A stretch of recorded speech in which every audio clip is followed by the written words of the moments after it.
How Ukraine Attacked the Horde. RadioNoise Podcast. Radio Zoo.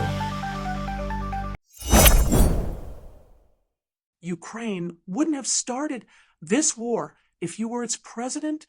You wouldn't have waited 3 years because you'd have immediately fled to Poland or negotiated with the invaders if you couldn't run away. Negotiated what exactly? Surrender? And how exactly did Ukraine start this war? Enlighten us. By luring the defenseless horde onto its territory and then treacherously attacking it. By the way, if your invaders really want to stop this savage barbarism, we won't even bother reminding you that they're the ones who started it.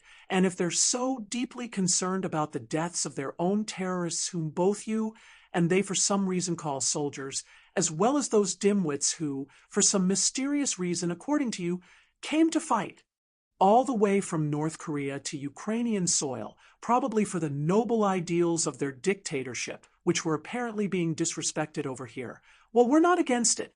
We won't even stand in your way, you, the invaders, and the crap Koreans.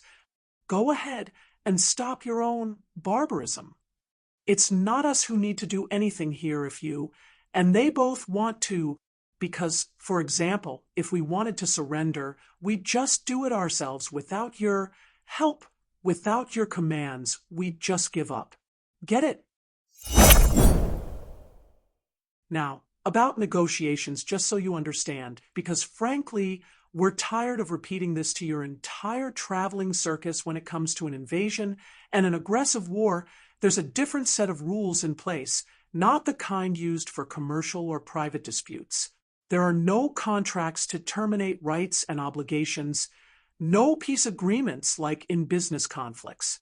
To help you grasp it, Japan, for instance, still hasn't officially recognized certain post-war outcomes with its neighbors because it wouldn't change any of the fundamental disputes that arose during another aggressive war, World War II. And yet, that war ended. Or did it? What are we even asking? You wouldn't know history isn't exactly your and your vampire boss's strong suit. Speaking of which, just yesterday, his buddy Patrushev, also a scholar, 3 whole years of education, straight from the Chaikov VKPB, declared that they actually won the Crimean War. And no, not this occupation of Crimea, the one from the 19th century. So go ahead, add Crimea to your list of victories right next to Hitler and Napoleon.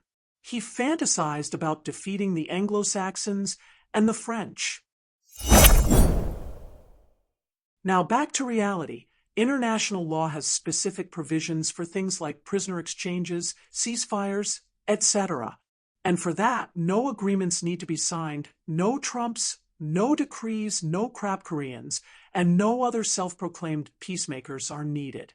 There are existing mechanisms for this, like the institution of parlementaires. Don't know what that is?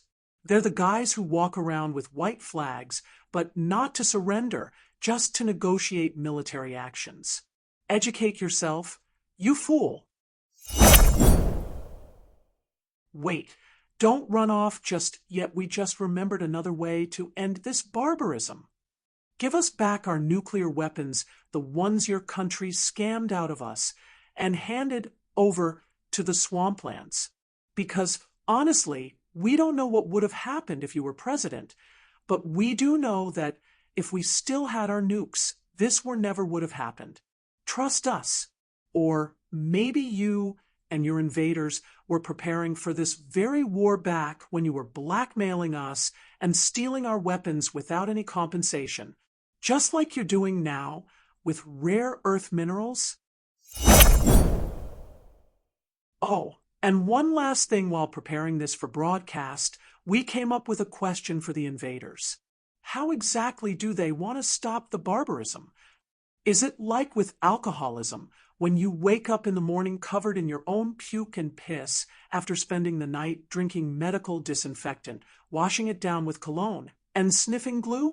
And, of course, you want to stop the barbarism because your own reflection in the mirror disgusts you?